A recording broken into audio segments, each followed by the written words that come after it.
Okay, we're up and running. Hi, everybody. It's the Doug and Bob Show. I'm Bob Weathers here at Your Vitality Project, and our guest is Doug Prater. Welcome, Doug. Yeah. Hi, Dr. Bob. Good to see you. Yeah, nice to see you. Yeah, thank you.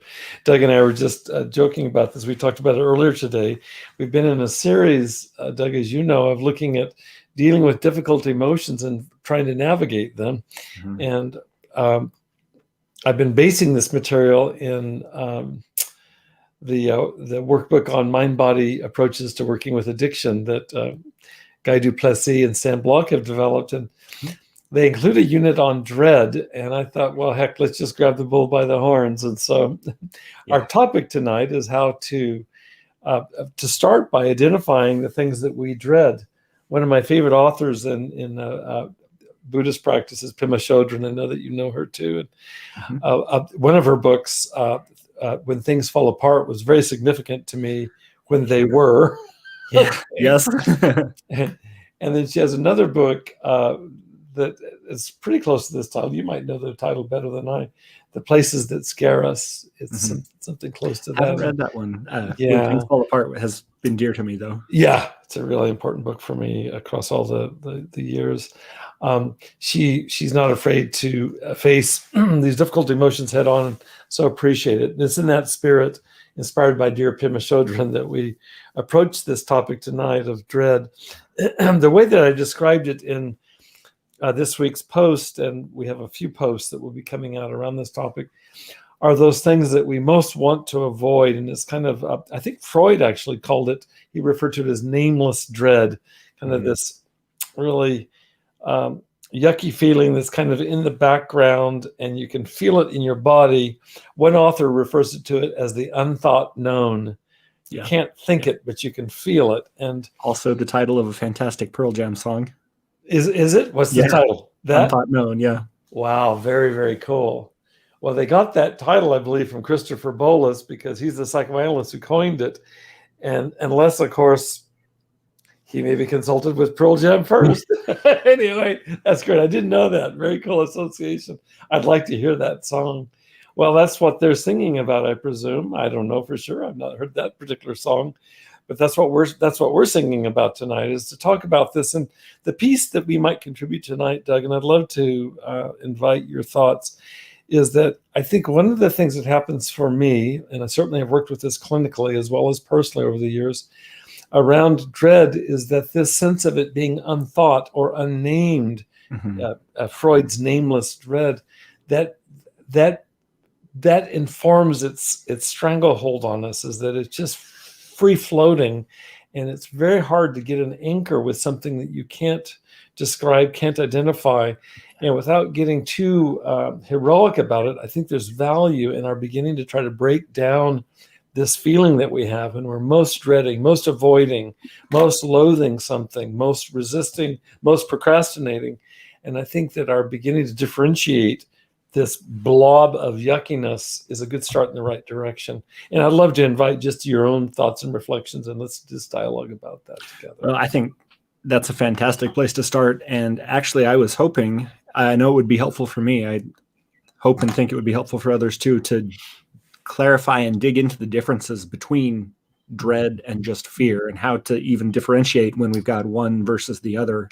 There are a lot of things that I fear, and I'm certainly familiar with the feeling of dread. There are plenty of things that I dread, but the distinction to me is not necessarily crystal clear, and I think that's part of the dread itself.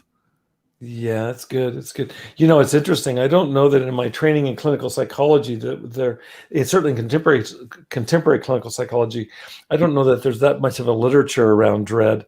I shared with you, Doug, in the post, is that my introduction to dread in a psychological context was in the context of my first year in graduate school, which was a doctorate program in clinical psychology, is that I was introduced to the founder of our school himself was an existential psychotherapist, and he taught a course where we got to view him. In those days, it was on closed circuit TV, view him doing therapy.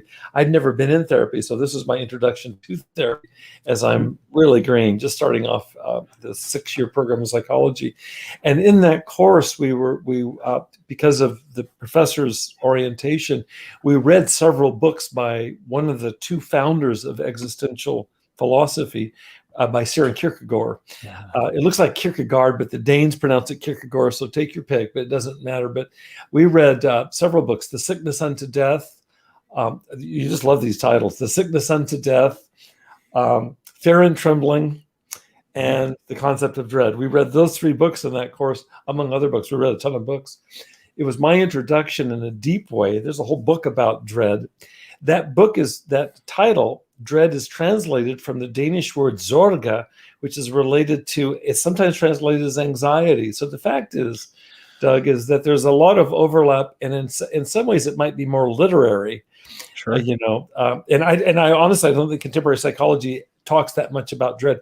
Freud did, but Freud was writing in the late 1800s, early 1900s. Kierkegaard was writing in the mid to late 1800s, as was Friedrich Nietzsche. They all talked about dread, but it's got more of an archaic thing. I like it. Well, I like dread. No, not exactly, but I like it because there's something for me, and I'd love to compare notes with you.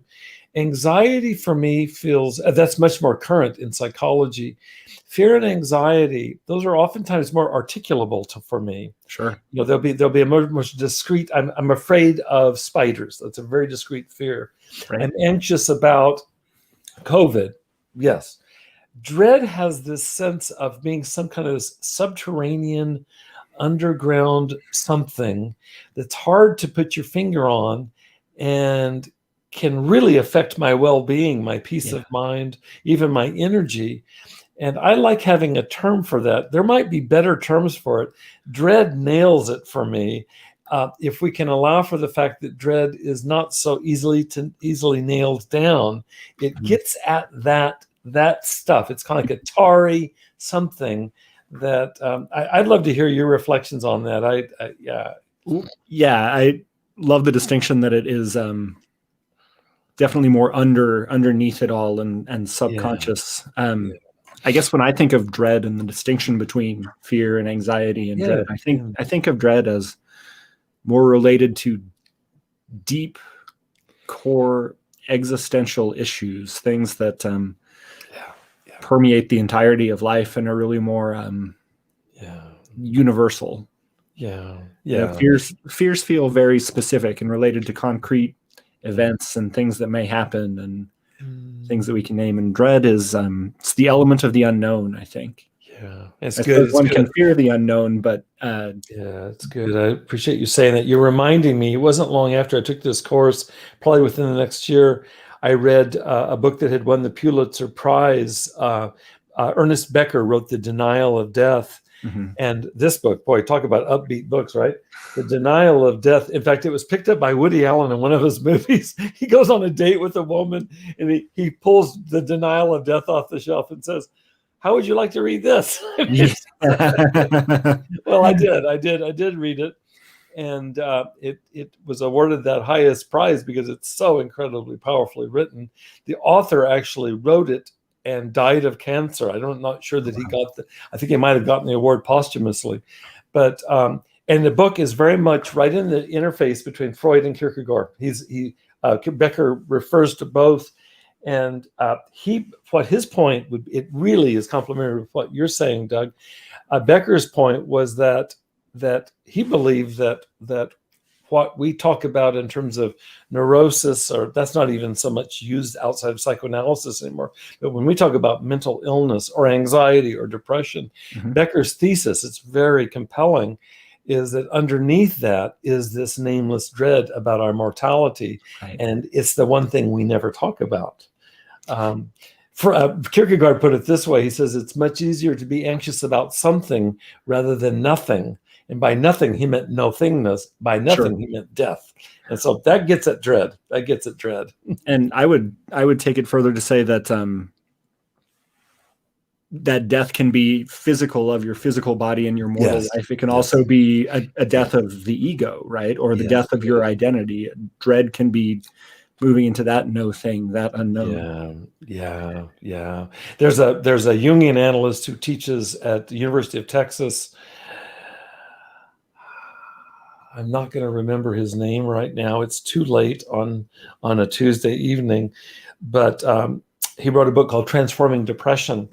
And he makes a very powerful point in there, very similar to what you're saying, that he says, unfortunately, he talks about suicide in this book, is that people will literalize dying when they feel like they're dying.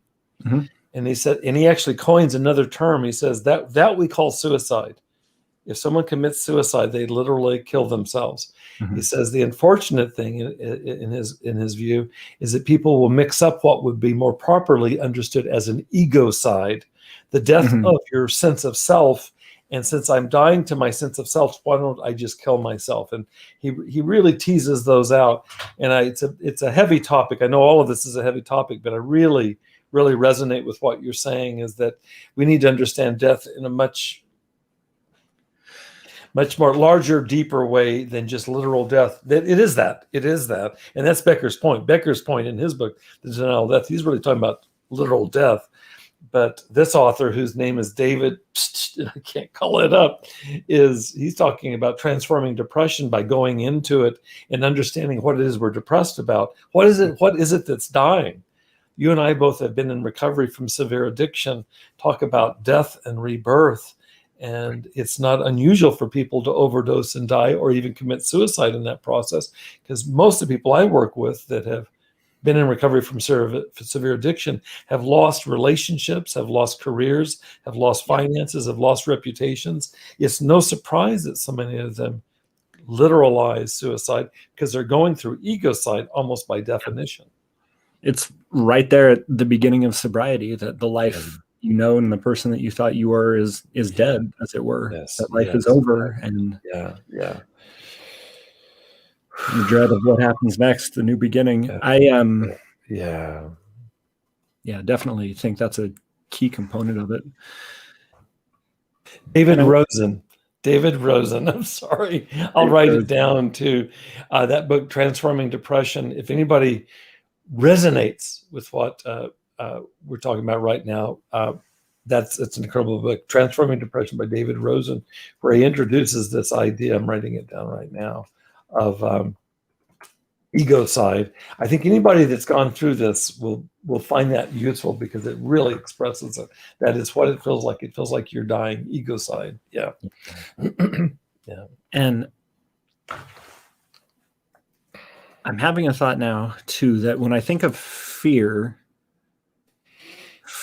can be faced, fears can be overcome, fears can be challenged, and dread, I think, is more something that you just learn to accept. It never really goes away. It can't be overcome. It's there in the background, and we learn to exist alongside it, recognizing it when it's present. I think shining a light on it and knowing that is what one is feeling can be a really helpful thing. But it's not an overcoming so much as a integrating and accepting to move forward with that knowledge. Yeah. I really appreciate what you're saying. It's very thoughtful, Doug. I just finished reading, it's taken me the entire year to finish this book because it's been so painful to read. I finished reading for the first time Franz Kafka's The Trial. I'm on an upbeat run here. I started last year about this time, not long after this time, when COVID first hit. I read 𝗷𝗚𝗄 Camus' The Plague for the first time. What an incredible book that was. And I started Franz Kafka. I'd read short stories by Kafka and seen the Metamorphosis. I'd seen the play, but I'd never read The Trial, and it's kind of his best known work. And I read that in it, and it took me an entire year to read it because it was so difficult to read it. But one of the points in The Trial, in fact, I just finished it maybe the night before last, is that the central character, 𝗷𝗚𝐿𝐴, never does what you're talking about. He ends up kind of running from this strange set of circumstances that are inexplicable, but he keeps kind of retreating to his being a banker or trying to make for normalcy. And so there's a way that he's indicted unfairly, and that's one of the themes through this. But I read a commentary on the book, and it's like part of the trial is he didn't do what you're talking about. He didn't turn and face it. He ran from it or denied it or tried to cover it over, tried to fade it away. And I found that commentary very helpful, because you have this, I mean, it's just a book-length treatment of dread, honestly. And it's dread like unfaced, if I can kind of riff off of what you just said. It's like, what would it be to turn and face and then gradually find relationship to, and ideally accept, if I can't change it, can I find some way to accept it? And he doesn't do that throughout the whole book. It's that's what makes it so excruciating to read. It's just so painful. Yeah. I've been slowly working my way through Unamuno over the last year or so. Brilliant. Yeah. He's right down here to my right. Interesting. Very interesting too.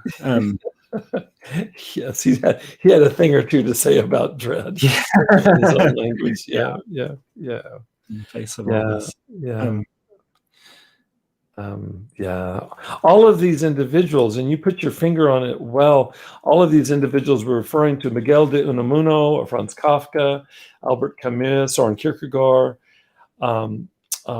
certainly Friedrich Nietzsche. They're all affiliated or associated with the so-called existential tradition, and what marks existentialism as in some ways distinct from most of contemporary philosophy, and certainly most of contemporary psychology, is that it's focused specifically on issues of meaning and purpose and value. And those are all deep structures for all of us. Oftentimes we can live our lives kind of in an unexamined way and never really stop to ask, I've got a limited number of years on this planet. What do I want to contribute? What do I want to achieve? What is the meaning of my life? And these are all approaches to looking at our lives with a spotlight on those questions. Yeah. A number of years ago, I read a blog post by he was a blogger at the time and has moved into doing fiction, a guy whose pen name was Johnny B. Truant, and this blog post is called "The Universe Doesn't Give a Flying F*** About You." And there are two ways to interpret that statement, at least two ways to interpret that statement. One is that there's no point to anything and we're all going to just die and be gone and life is terrible and what's the point? There is none. The other is that it's incredibly freeing to know that we're here and we have the opportunity to make our own meaning and move forward in the ways that we choose to. And that alongside dread, I think, is a helpful way to approach it too, and to merge with it, to move forward. I wrote, as you talked about that, I so resonate with that. I wasn't aware of this particular blog. It's brilliant.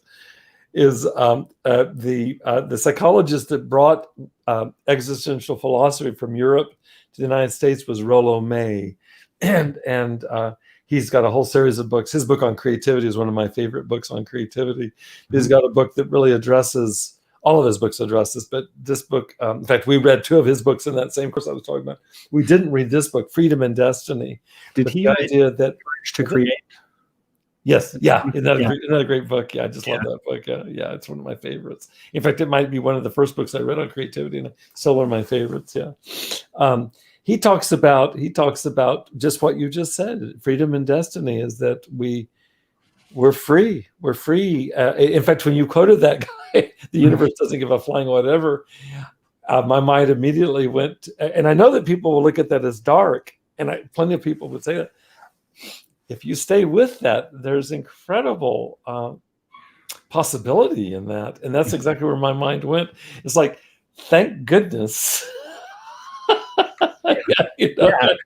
Now I get to create a life. And, I don't think I want the universe in my stuff that much. I better be careful when I say that. Yeah, I want to give an example, Doug. I thought about it earlier today, knowing that we'd be speaking tonight. It's a lesser example, but I think it's a recent one for me, and it runs deep for me. And it probably at its core gets down to the depths of what we're talking about. But I want to share it maybe at like kind of an intermediate level. In fact, it helps with these definitions or differentiations. I recently was called into court to represent a client of mine, and I was anxious about it. In 40 years of work clinically in various forms, I've never been called into court, and here I am. And that very first day, I was completely out of my element. It was like, just like everything about a court of law is what I'm not about in terms of 40 years of practice as a clinician. All of my work is in the gray zone, and none of that conversation is gray. It's either black or white. And they're asking me yes and no questions. And you know me, Doug, and I know you. It's like, I don't have a yes or no question to anything, you know? And so I'm ill equipped for that just by my nature, much less by my professional background. And so I had considerable anxiety, and the reward for that is I was going to have to appear again. And so somewhere in between fear and loathing, I think anxiety fits. I felt anxiety about this, but as I pondered it in between those weeks between the two court hearings, and even up to the first one, it was touching something deeper for me, back to this kind of underground river. And you know enough about my story to know that I faced the tribunal and was really traumatized by it. The board of psychology, that experience for me wasn't a court of law. In some ways I wish it had been, because it's kind of operates aside from a court of law, a little bit like a parole board in a prison. Sure. They can do whatever they want to. They're not governed by the Department of Justice. They just do whatever the heck they want to do. Well, it was traumatizing for me. So there's that. But then there's also a lifetime of living. We've all lived with authority in our lives, probably starting with whoever our parenting figures were, and then eventually education, and for some of us, the military, and it just goes in different ways. This courtroom setting pulls for all of that archetypally. And there's the proximal anxiety, just going into court and feeling like am I ready to do the best I can, and so on. And all of that's very real. But I was very aware that down underneath were roiling these other issues or these other concerns, and they're way deeper, and they're not even directly related to the court, but they're way evoked by it. I just thought, when's the most recent example where I experienced, I had sleepless nights, it was deep.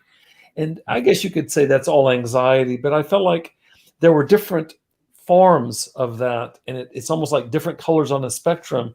And that dread was the hardest to pin down, and I think it was the most disturbing. It felt like almost at a cellular level. And I was never so relieved as to finally get to the other side of that. And I'd be fine if it took another 40 years before I have to appear in court again. So I thought of that as an example. And I think in some levels we could take this all the way down to death.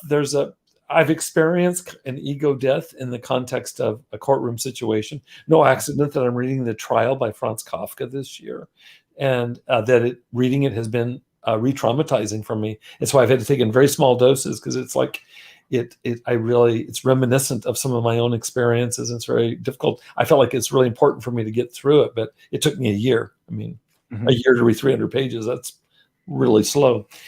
So it's all of those things. It's the surface level, maybe immediate fears and anxieties, but underneath this tendril that goes down, the thing that will wake you up sweating in the middle of the night. Sometimes it's anxiety. I think sometimes it's dread.